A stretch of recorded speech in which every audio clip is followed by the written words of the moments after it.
It's really funny, Anthony Smith, the two best performances he's ever had are his last two performances. And before you go, how can you say that? He lost 3 rounds today and he lost 5 rounds in the one before. I understand that, but it's very true in life that your greatest triumphs will come out of defeat many, many times. And as athletes, no matter what your level of athletics were, you'll know that I'm right. Someday you go out, you'll just play a great game.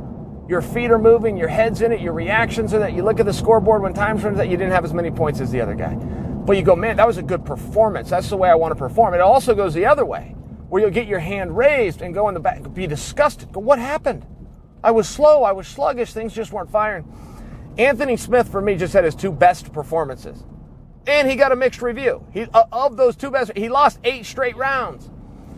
But he looked fantastic. And you got to understand, this guy, Anthony, has not fought anybody that wasn't a world champion, a sitting world champion, or a former number 1 contender.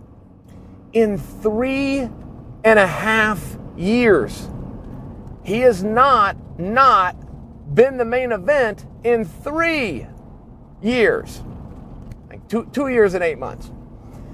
That is remarkable. And of his last 2 fights, he did huge box offices on top of that. For some reason, when he does a huge gate against John Jones, it all gets credited to John Jones. And when he does a huge gate against Gus because it was in Sweden, it'll all get credited to Gustafsson. I'm looking and going, man, I don't know about all that. You got a guy that's fought nothing but gold medalists for 3 years in nothing but main events, and he's selling out arenas. You got to give him a little bit of shine. And I really thought that he fought well against Gus, even in the matches that he lost. Look, Gus is a really hard recipe, particularly if you're planning to stand up with him. You can't train the stuff that Gus can do. You can train all the punches and kicks. You can't take an athlete and just make him 4 inches taller than everybody else. You can't take an athlete and just make his arms 5 inches longer than everybody else. You can't take an athlete that's as light, heavyweight, all these different things like Gus, and get him to move laterally the way Gus does. Gus brings things to the table that you simply cannot prepare for.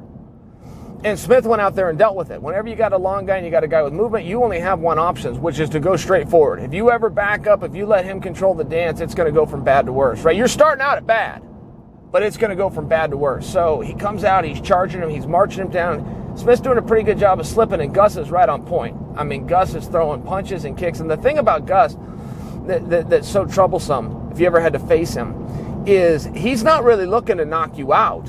He's a lot like Michael Bisping in that way. He's looking to hurt you for 25 minutes. He's not looking to step in and throw that big power shot, open that door, and give you away to that contest. He's going to beat you up for 25 minutes. So this is what's happening to Anthony, man. He's getting kicked, he's getting punched.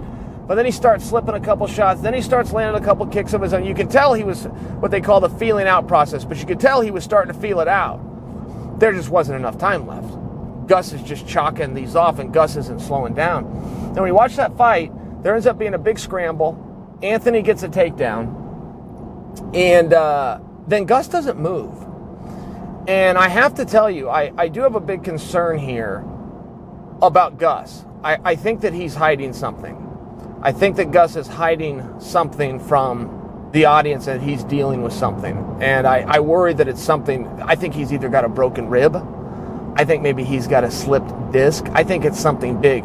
The only reason I say, I'm talking way out of school here, speculating. But if you go look at his last 2 fights, Gus does everything great, does everything well. In the John Jones fight, when he got taken down, he offered very little defense. Very little defense from the bottom. And he's a guy that can take care of himself from the bottom. Okay, ask John Jones in the first fight. Ask Daniel Cormier. Gus can take care of himself. And he didn't offer anything once he got put in that position. And the same thing happened today against Smith. When he got put in that position, Smith was heavy and he had the legs in. He did a good job getting behind the arms. I've seen Gus deal with that before. I've seen him deal with that and be able to come back and push through.